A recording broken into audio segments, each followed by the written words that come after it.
Biden widens lead in Pennsylvania and Georgia, inches closer to U.S. presidency. Biden takes lead in Pennsylvania, Georgia.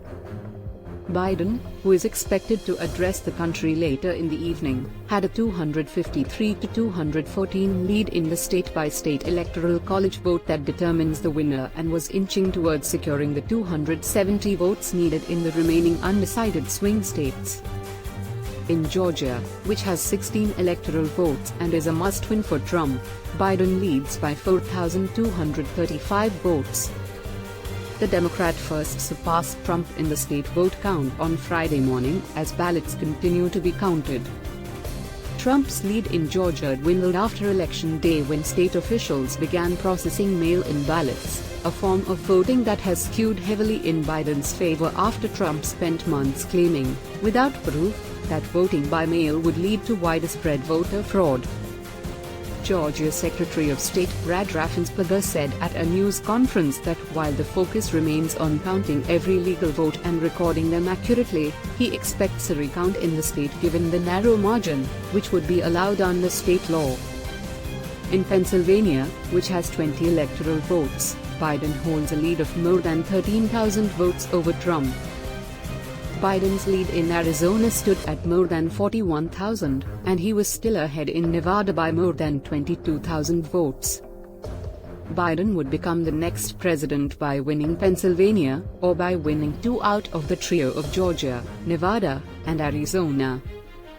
Meanwhile, Trump vowed to continue his legal fight on Friday, according to a statement released by the White House. Trump has sought to portray as fraudulent the slow counting of mail-in ballots, which surged in popularity due to fears of exposure to the coronavirus through in-person voting.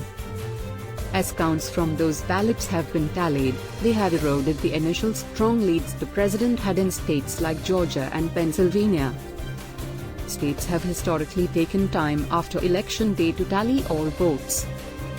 Trump has previously mentioned taking his case to the Supreme Court, but he could need the court's help in 2 or more states, an unlikely scenario that is far different from what took place in 2000, the only time the Supreme Court has effectively settled a presidential election. 20 years ago, the entire fight was over Florida's electoral votes and involved a recount as opposed to trying to halt the initial counting of ballots.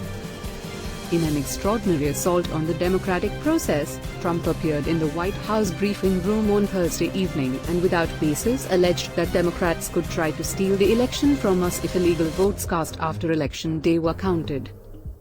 Election workers count ballots in Philadelphia on Friday. In Pennsylvania, the Trump campaign won an appellate ruling to get party and campaign observers closer to election workers who are processing mail-in ballots in Philadelphia.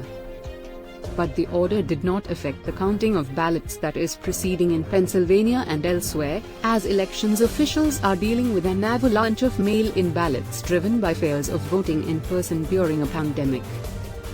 Judges in Georgia and Michigan quickly dismissed Trump campaign lawsuits Thursday, undercutting a campaign legal strategy to attack the integrity of the voting process in states where the result could mean Trump's defeat.